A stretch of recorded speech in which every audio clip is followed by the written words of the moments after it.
Yo voy a realizar un resumen comentado de la primera parte del libro Chamanes de México, volumen 3, escrito por Jacobo Grinberg Silverbaum, un científico mexicano que nació en 1946 y desapareció en 1994 sin que hasta ahora se sepa qué pasó con él. En este libro, Chamanes de México, volumen 3, Jacobo Grinberg se dedica, por un lado, a narrar sus experiencias como observador de las prácticas de curandería realizadas por Bárbara Guerrero, una indígena mexicana también conocida popularmente como Pachita, una mujer que había nacido en 1900 en Chihuahua y que murió en 1979. Por otro lado, en este libro, Jacobo Grinberg también se dedica a interpretar esas prácticas de curandería realizadas por Pachita. Es decir, él por un lado describe las prácticas y por otro lado las interpreta intentando encontrarles un sentido, pero no digamos un sentido religioso ni cultural, sino más bien intenta encontrarles un sentido, digamos, neuronal, psíquico, un sentido más cerca de lo científico que de lo mistérico o sagrado. Pues bien, yo quiero empezar compartiendo con ustedes algunas descripciones muy llamativas y muy sugerentes acerca de los procesos de curandería realizados por Pachita. Unas descripciones que a mí personalmente me llamaron poderosamente la atención por lo fuerte de las imágenes puestas en escena y porque muestran unos procesos de curandería que le han valido a ella, a Pachita, el apelativo de, comillas, cirujana psíquica. Así se le llama o así se le conoce popularmente a Pachita, como la cirujana psíquica. Entonces procedo a compartir con ustedes algunos pasajes muy impresionantes acerca de lo que hacía Pachita con sus pacientes, según cuenta Jacobo Grinberg en su libro. Ahora bien, antes de compartir estos fragmentos, quiero advertirles a todos que Pachita realizaba todas estas intervenciones quirúrgicas poseída por un espíritu poderoso a quien todos denominan como el hermano. Y se trata del espíritu del último emperador azteca, Cuauhtémoc. Entonces, en estos fragmentos, cuando mencionen al hermano, están refiriéndose al espíritu de Cuauhtémoc, quien se encuentra en posesión, digamos, del cuerpo de Pachita. Procedo a compartir. Dice, comillas, le desabrochamos la falda y Leo pidió unos algodones secos. Los coloqué alrededor del estómago y antes de poder pronunciar palabra alguna, el cuchillo de monte, que era el instrumento quirúrgico de Pachita, el cuchillo de monte en manos del hermano, es decir, en manos del espíritu que poseía a Pachita, penetró en la carne. Pedí a Dios no desmayarme, cuenta Jacobo Grinberg. Pedí a Dios no desmayarme y supe que debía darle fuerzas a la hermanita. Le pregunté su nombre, le tomé la mano y la consolé y acaricié mientras veía salir la sangre de una herida de 15 centímetros hecha por el cuchillo. La mano de Pachita auscultó el interior del vientre, pidió unas tijeras y cortó algo que produjo un olor fétido. En 2 minutos había concluido la operación. Miremos la siguiente. En esa operación y en 4 subsecuentes, Pachita cortó el cuero cabelludo con el cuchillo de monte y después abrió el hueso del cráneo usando un pedazo de sierra de plomero. Después, Pachita hizo aparecer una sección de corteza humana, tomó un pedazo en sus manos, le lanzó su aliento y le ordenó que viviera. Vive, vive, le gritaba.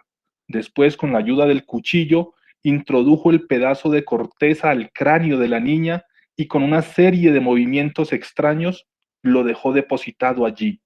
Por fin, la herida se cerró después de que yo fui invitado a colocar mis manos encima de la misma.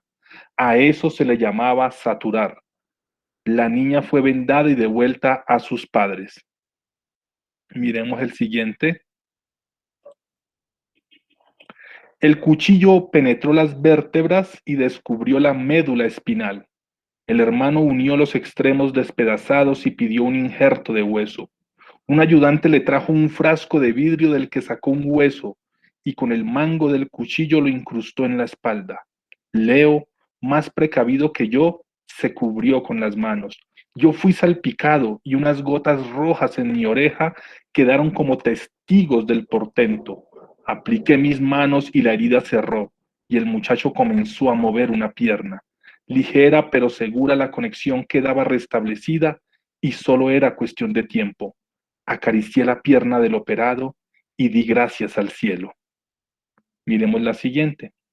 Pedí algodones, hice un cambio operatorio y sentí cómo penetraba el cuchillo. Unos huesos tronaron y la apertura más grande que había visto fue abierta en el costado de ese hombre. De vez en cuando éste lanzaba exclamaciones de dolor.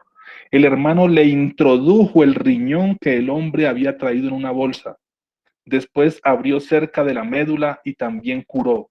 Yo cerré la herida y el hombre agradecido nos lanzaba miradas y trataba de tocarnos con las manos. Y miremos esta. Con un movimiento rápido, el hermano cortó la piel y con las tijeras seccionó todo el pedazo.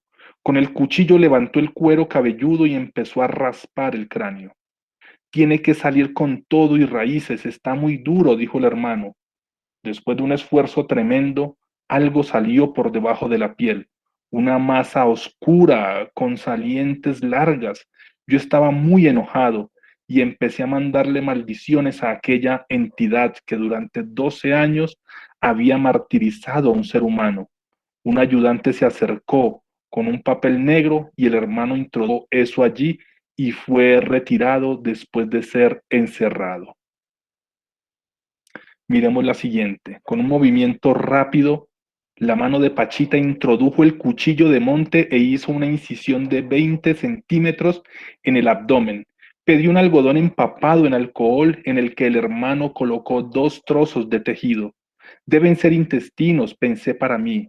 Cortó algo y después introdujo el primer pedazo. La enferma se quejaba y me apretaba fuertemente la mano. Después de acomodar el primero, introdujo el segundo tejido. Sutura, hermano Jacobo. Y miremos esta última descripción de estas intervenciones quirúrgicas realizadas por Pachita. Después de un rato entró una enferma. Me acordé de ella y de la receta que se le había dado. En ella se le pedía que trajera un intestino fresco de cadáver humano, de 30 centímetros de longitud. Se acostó boca arriba y el hermano abrió su abdomen y después de reconocer su interior, me pidió le sostuviera un extremo del intestino mientras injertaba el otro lenta pero confiadamente. Después de introducirlo, lo acomodó y me pidió que saturase. La operación venía acompañada de la operada venía acompañada de su esposo, que también pidió permiso para tomar fotos. El hermano le dijo que el permiso debía otorgarlo la persona operada. Muy bien, entonces estos son algunos fragmentos donde Jacobo Greenberg describe cómo Pachita, en una humilde cama de tablas, en un cuarto sencillo, con un butaquito, acompañada por un ayudante, con la presencia de Jacobo Greenberg y de un fotógrafo que dejaba todo evidenciado, cómo Pachita procede a operar a sus pacientes siendo poseída por el espíritu del gran Cuauhtémoc. Todo esto con un cuchillo de monte y a veces con una sierra, digamos, unos instrumentos rudimentarios con los cuales, sin embargo, ella lograba hacer trasplantes de órganos, corte de intestinos, extirpación de tumores, renovación de tejidos, perforaciones de cráneos, abertura de la médula espinal y hasta operaciones del corazón. Todo esto resulta tan aterrador e increíble, no inverosímil, pero sí increíble, repito, todo esto resulta tan aterrador e increíble que Jacobo Greenberg, de hecho, él empieza su libro con una advertencia que tiene una doble función en el proceso de interpretación que vamos a realizar nosotros como lectores. Esa advertencia que hace Jacobo Grinberg la voy a sintetizar con estas dos citas que he tomado del libro. No existe parte alguna de este libro que haya sido resultado de la fantasía o la imaginación.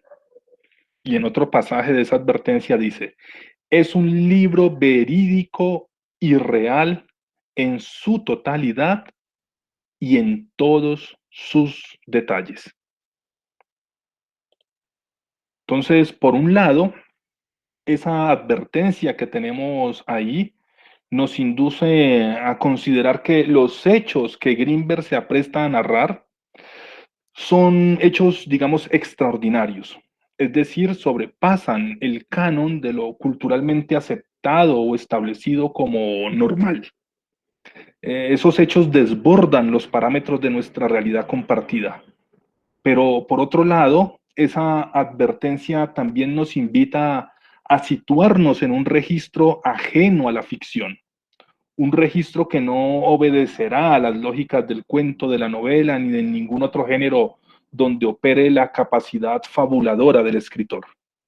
Entonces, estas advertencias operan como si Jacobo Greenberg nos estuviera diciendo, ojo, cuidado, esto que te voy a contar tiene una calidad extraordinaria, una apariencia de fabulación, pero no te confundas, esto no es producto, es producto de una fabulación mía.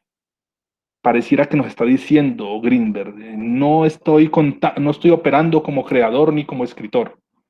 Greenberg nos está diciendo que él solo opera como, digamos, un testigo, un reportero, un periodista, un memorista que con total objetividad va a compartirnos unos hechos sobrenaturales que él presenció, hechos de los cuales él es fiel testigo.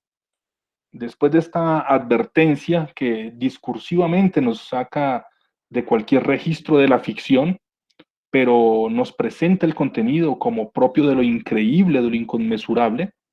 Después de esa advertencia, Greenberg ofrece, digamos, una suerte de marco teórico en la cual construye un concepto que le sirve como categoría científica para explicar desde lo racional, desde lo neuronal, desde lo psicológico, estas increíbles prácticas de curación realizadas por Pachita. En este sentido, Jacobo Greenberg crea el concepto de latice o lariz por su pronunciación en inglés. Entonces, digamos que la lariz es un concepto tomado de la cristalografía, que es la ciencia encargada de estudiar los cristales, con un fuerte componente en el estudio de la óptica y de la luz. Entonces, la latiz es un concepto creado en la cristalografía para explicar que un cristal en su composición física presenta una estructura enrejada, como si se tratara de una red compleja donde todo está interconectado. Entonces, de alguna manera, como que lo que nos quiere mostrar Jacobo Greenberg es que así como un cristal se compone de múltiples conexiones químicas y de múltiples conexiones físicas que forman una compleja red atómica, de la misma manera la realidad está conformada bajo una estructura similar. Miren que de algún modo esta explicación del mundo como una nariz funciona como una gran red molecular de un cristal. Esta explicación del mundo se parece mucho a la que unos años después, en 1980, van a proponer Gilles Deleuze y Félix Guattari en su obra Mil Mesetas. Para estos dos pensadores franceses, al igual que para Jacobo Greenberg, el mundo, el espacio, el tiempo, el cosmos, la vida era un rizoma, es decir, era una gran red de conexiones donde todo estaba vinculado e interconectado.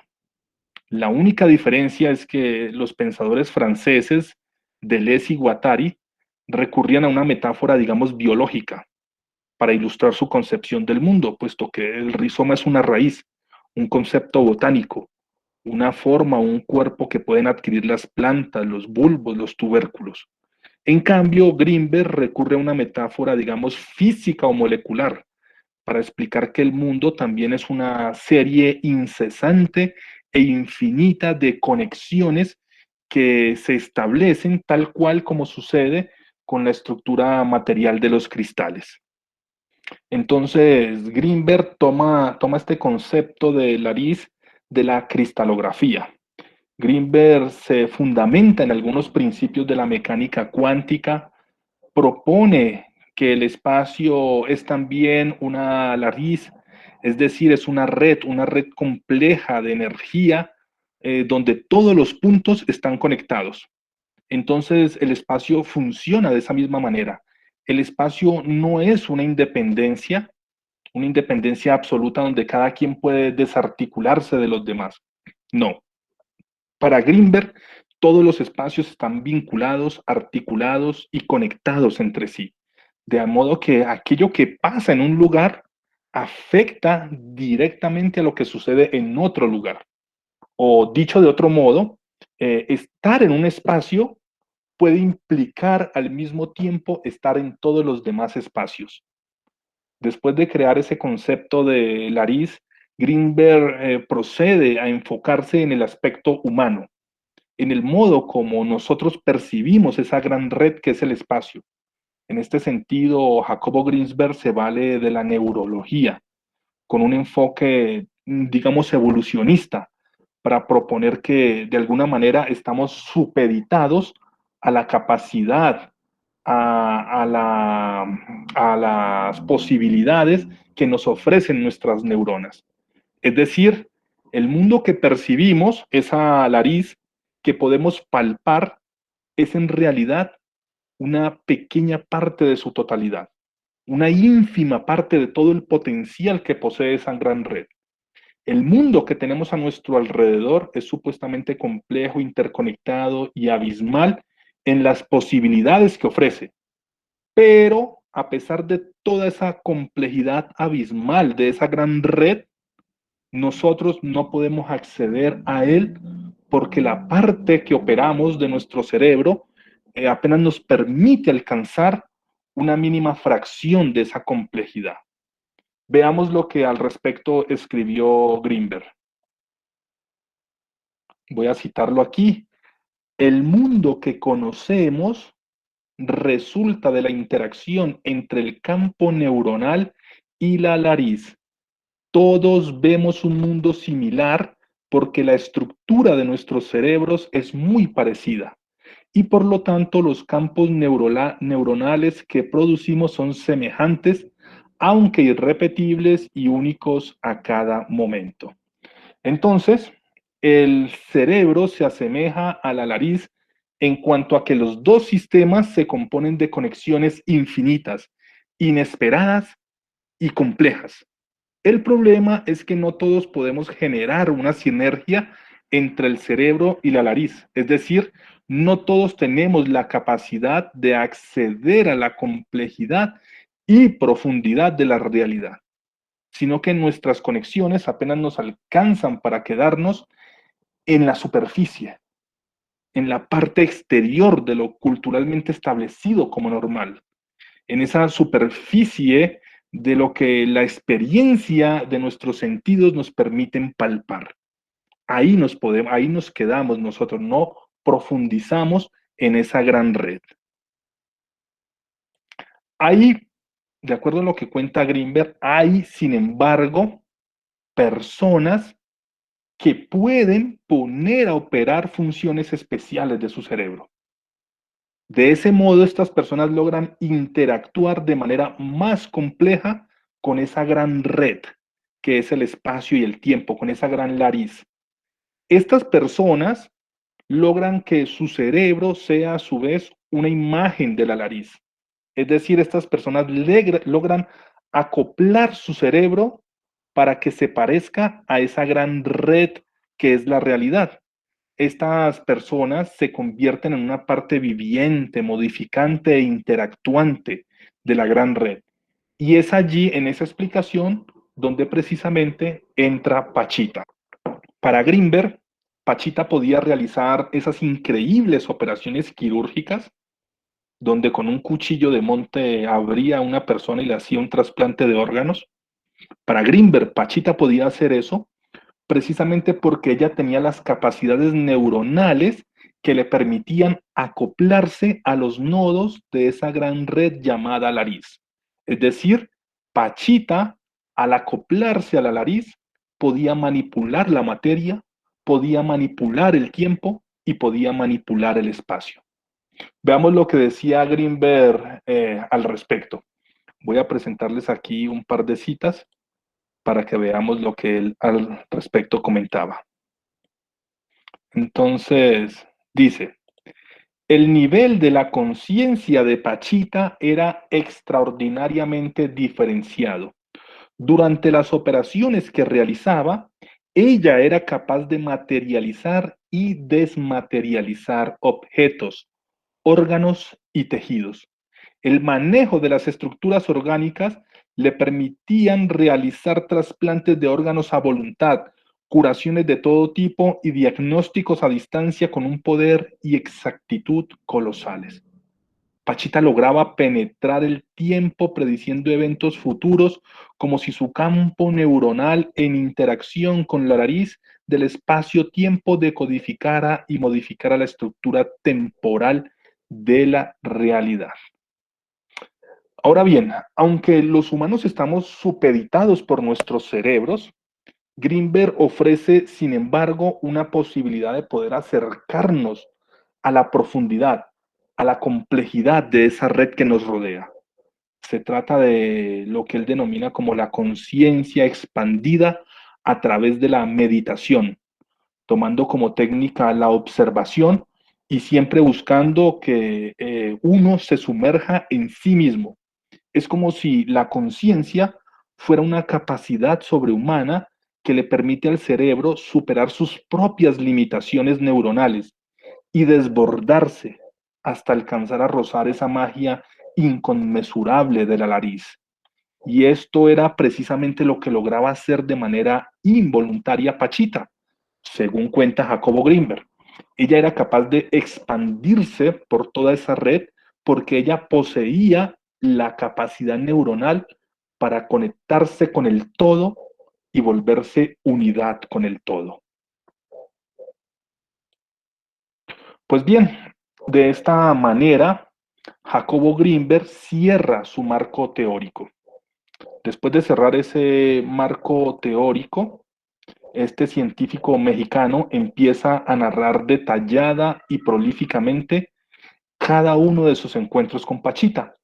En esas narraciones, que son muy atrapantes, envolventes, coloridas, cargadas de emocionalidad, Jacobo Greenberg aprovecha ciertas ocasiones en espacios narrativos para generar explicaciones argumentativas, ¿sí?, acerca del significado, acerca del sentido racional, psíquico, mental, neurológico, digamos, de estas maravillosas e increíbles operaciones quirúrgicas realizadas por Pachita.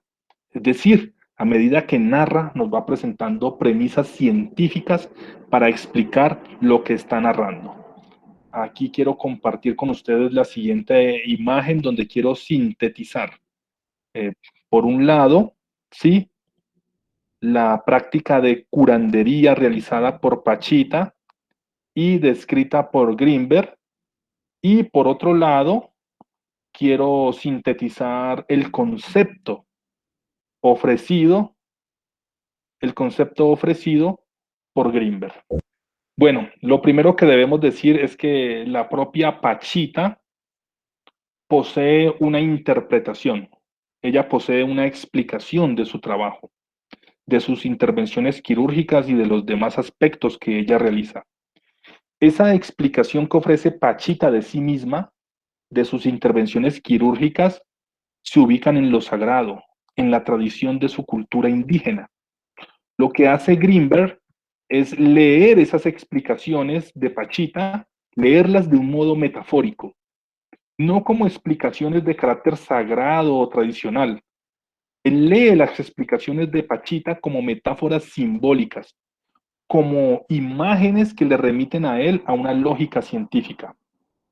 Para Greenberg, la explicación de Pachita no es propiamente una explicación, es más una clave en la cual él va a lograr encontrar designios o sentidos ocultos, siempre a través de su lente científica. Eso sí, Greenberg es muy respetuoso y nunca desvirtúa, descalifica ni respeta lo que hacía Pachita, sino que él siempre trata de situar eso que hace Pachita en el terreno de lo que para él como científico es la verdad. Así, por ejemplo, digamos que Pachita dice que de alguna manera ella era poseída por el último emperador azteca, por Cuauhtémoc. Entonces ahí tenemos el espíritu. Pachita dice que ella era poseída por un espíritu poderoso. Ella solo operaba como un instrumento de una fuerza de orden divino, mágico. Esa es la explicación que ofrece Pachita para su trabajo. Pero ¿qué hace Greenberg? Greenberg lo que hace es encontrar en esa explicación una metáfora científica. Para Greenberg, por ejemplo, Cuauhtémoc no es propiamente un espíritu azteca, no es propiamente una fuerza divina que se posesiona sobre el cuerpo de Pachita, como ella dice, sino que cuando Pachita habla de Cuauhtémoc, para Greenberg está realmente refiriéndose a uno de los puntos nodales de esa gran red llamada Laris, un punto nodal o una banda que le permitía a ella desmaterializar los órganos y volverlos a materializar. Entonces, lo mismo sucede cuando Pachita dice que ella es capaz de salir de su cuerpo y hacer aparecer su experiencia en otros espacios. Lo que dice Greenberg en este caso es que Pachita lograba abolir la independencia limítrofe demarcada por su ego, de manera que al derribar ese límite de su conciencia, Pachita podía liberar su yo e integrarlo en la unidad cósmica, en ese espacio, en esa nariz. Y lo mismo sucede cuando Pachita explica uno de los principios que rigen el pensamiento chamánico de México. Ese principio consiste en que existen dos tipos de enfermedad, la enfermedad buena y la enfermedad mala. La enfermedad buena es la biológica, la que afecta al cuerpo, digamos una gripe, una infección estomacal, un dolor de cabeza, algo netamente orgánico que afecta a los órganos, los tejidos, las células. Esa es la enfermedad buena. La enfermedad mala es la espiritual, es la que es fruto de la envidia, de la brujería, de la maldad, de las energías negativas. Esa es la explicación de Pachita. En este caso, Greensberg explica que la enfermedad mala, la espiritual, es realmente una afectación sobre el campo neuronal de las personas. Es decir, para él no es propiamente, digamos, una enfermedad del espíritu, sino que es una enfermedad, digamos, cerebral, neuronal. Y asimismo sucedía con lo que Pachita denominaba como los aportes. Los aportes eran algo que ella, por magia, hacía aparecer en sus manos. Entonces, Pachita, por ejemplo, le regaló a Greenberg un cuadro pintado por un artista chino. Y fue un cuadro que mágicamente apareció en las manos de Pachita y se lo entregó a Greenberg. Del mismo modo, Pachita a su hijo le había dado una medalla de oro con un emblema de las 12 tribus de Israel. Ese cuadro y esa medalla habían aparecido por arte de magia en las manos de Pachita, como si hubiesen sido enviados desde otra dimensión por un espíritu que los había puesto en las manos de ellas. Ahora bien, lo que explica Greenberg al respecto es que se trata de una cuestión física. Pachita podía alterar la nariz con su cerebro creando partículas, algo que ha sido, digamos, descubierto o planteado por la física cuántica. Entonces, lo que Pachita narraba como una experiencia espiritual, para Greenberg era una manifestación que podía explicarse mediante la física cuántica. Entonces, lo que está haciendo Greenberg es interpretar el actuar de Pachita para ofrecerle una explicación científica, pero lo está haciendo como si estuviera traduciendo a una lengua científica lo que ella dice. como si Pachita fuera un símbolo y Greenberg fuera de alguna manera el decodificador de ese símbolo. Hay, sin embargo, un momento muy especial del libro, donde Greenberg se cuestiona precisamente ese modo de interpretar a Pachita, puesto que Greenberg, al interpretar a Pachita, siente que con esa interpretación la está juzgando. Lo que dice Greenberg es lo siguiente, veámoslo. Recuerdo que yo estuve a punto de decirle a un paciente que no era el hermano el que había hecho aquello, sino la misma Pachita en otro nivel de conciencia, pero me contuve. ¿Quién era yo después de todo para afirmar algo así? Jamás, en ninguna meditación, había yo llegado a un nivel en el que pudiera trasplantar unos pulmones. ¿Cómo podía yo saber si en verdad Cuauhtémoc existía y era capaz realmente de ocupar el cuerpo de Pachita? A partir de ese momento decidí no juzgar y simplemente aceptar lo que veía y oía. Entonces, digamos que hay un problema de ética que se plantea Jacobo Greenberg. Por un lado, él, a diferencia de muchos científicos, Greenberg es muy respetuoso. Incluso es un admirador y es un promotor de la práctica de curandería que realiza Pachita. Nunca la descalifica ni la tacha de superstición o de falsedad. Al contrario, Greenberg considera que esa práctica de curandería es una experiencia enriquecedora, que contribuye a la humanidad y que es fruto de un saber elevado. Sin embargo, Greenberg, al situar esa práctica de curandería, sacándola del terreno sagrado y situándola en un terreno científico, en una explicación neuronal, en un campo cuántico, lo que está haciendo de alguna manera es despojar esa práctica de un sentido místico y sagrado que posee para la propia Pachita. Es decir, Greenberg le asigna un nuevo sentido, un nuevo significado a esa práctica. Cuauhtémoc deja de ser el espíritu del gran hermano y se transforma en una banda orbital. Pachita se transforma en un ego despojado.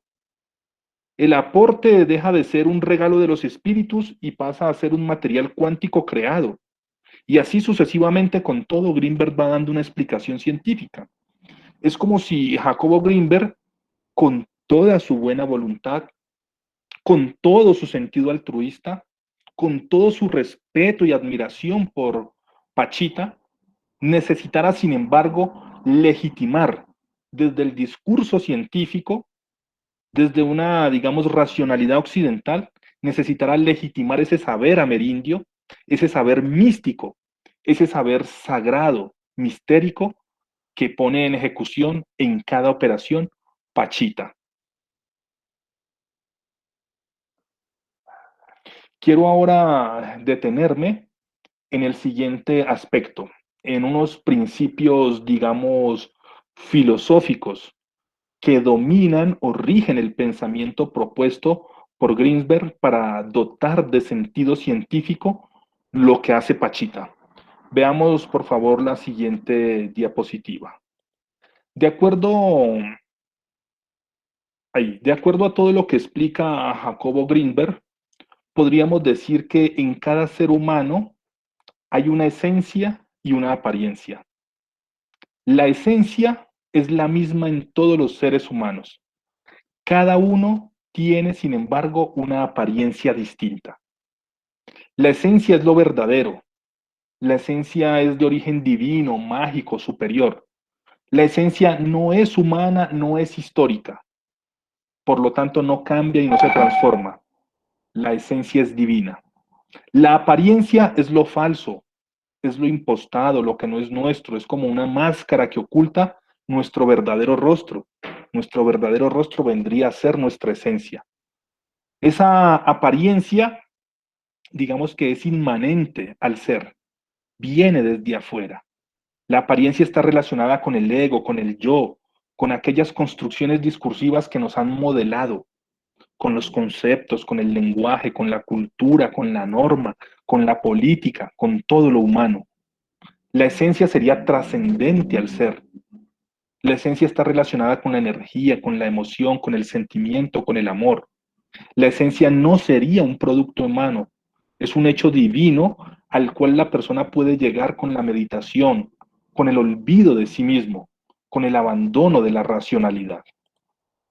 Ahora bien, entre esa apariencia y esa esencia que propone Jacobo Greenberg, hay algo muy original y muy particular en el modo como él las concibe. Aunque la apariencia es inmanente al ser y aunque la esencia es trascendente al ser, esto no significa de ningún modo que lo inmanente va a estar dentro del ser y que lo trascendente va a estar por fuera. Y aquí está la particularidad de Greenberg. Digamos que la apariencia es inmanente al ser, sí, y que la esencia es trascendente, pero no significa de ningún modo que lo inmanente esté dentro del ser y lo trascendente por fuera del ser. Lo que propone Greenberg es al contrario, es decir, él le da un vuelco a toda esta concepción. Y lo que nos dice Greenberg es que cuando nosotros nos volcamos sobre sí mismos, cuando nos lanzamos a ese abismo interior, cuando nos sumergimos en el propio yo, es cuando encontramos lo trascendente. Es decir, me lanzo dentro de mí para salir de mí. Lanzándome en mi interior, puedo ir fuera de mí. Es como si lo que nos trascendiera no estuviera por fuera, sino dentro de nosotros mismos. En cambio, lo inmanente, es decir, lo que está, digamos, lo que me viene desde adentro, no es algo que me venga de adentro, sino que es algo que me ha sido impuesto. Es el código, es la cultura, son los conceptos, la educación, la norma que me ha sido impuesta como modelo del mundo. De manera que lo que me ha venido de afuera como una imposición de sentidos es lo que yo considero inmanente. En cambio, todo lo propio y auténtico que hemos conservado adentro es lo trascendente, lo divino y lo mágico. Entonces, lo que nos propone Greenberg es que la esencia está dentro de nosotros y que para poder trascender no tenemos que ir hacia afuera, sino ir hacia adentro, lo cual me parece una propuesta muy bella y muy interesante. Quiero, por último, cerrar este resumen comentando que el libro de Jacobo Greenberg presenta una idea que me ha parecido a mí muy fértil y asombrosa.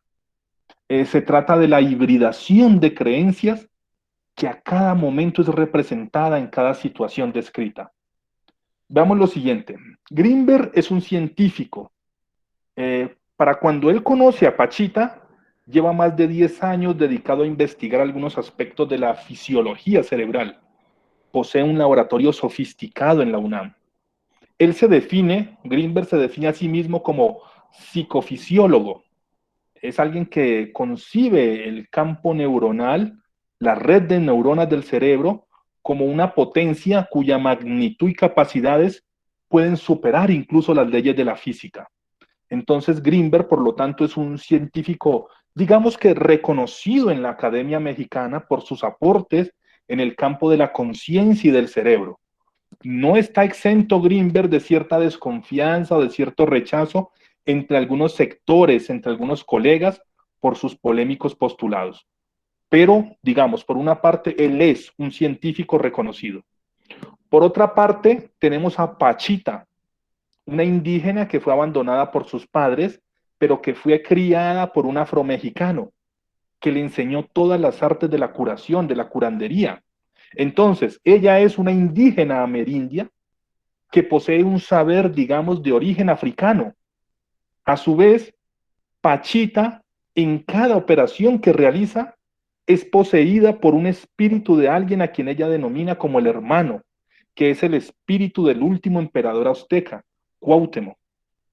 Además de esto, de tener a este científico, a esta curandera amerindia con un saber africano, además de eso, en cierta operación, el espíritu del hermano, que está en posesión del cuerpo de Pachita, le revela que él, el espíritu, además de su identidad como ancestro indígena, como legendario cacique del pueblo azteca, posee otra identidad. En este caso, una identidad como el Mesías de la Iglesia Católica.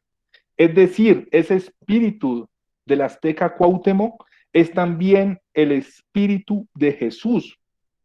Y ese espíritu de Jesús le muestra, se le revela a Jacobo Grinberg a través del cuerpo de Pachita, diciéndole que él, Jacobo Grinberg, fue uno de los 12 apóstoles que lo acompañó en sus travesías por los pueblos de la antigua Galilea.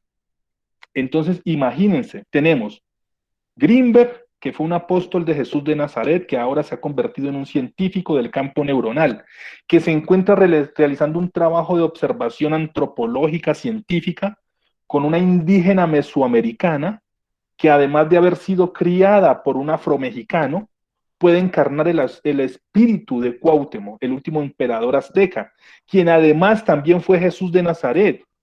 Y eso, por no sumarles también aquí en la escena a la gringa que se encuentra acostada sobre la cama de madera como una paciente que va a ser operada. Entonces, esa habitación donde Pachita se reunía a realizar sus intervenciones quirúrgicas, esa habitación es un crisol donde se funden todas las culturas, donde se funden todos los espacios, donde se funden todos los tiempos. Esa sala de operaciones que constaba de una camita de tablas, con unas cuantas sillas desvencijadas y con un cuchillo de monte como única instrumentación quirúrgica, esa sala, repito, se convierte en una LED, donde todos los puntos de la matriz espacial, temporal y cultural logran converger. Esa salita de operaciones es el centro de la nariz, el centro de la confluencia heterogénea de culturas, temporalidades y espacialidades. Esa salita es un pequeño mundo donde la magia, el misterio y lo sagrado proveniente de múltiples y diversas culturas se reúnen para lograr sanar a los cuerpos enfermos. Eso es un poco el resumen comentado de esta primera mitad del libro, estimados compañeros del grupo de investigación Mitacuyo Yacín, profesor Fabio y apreciados estudiantes de la Universidad Politécnica Estatal del Carchi.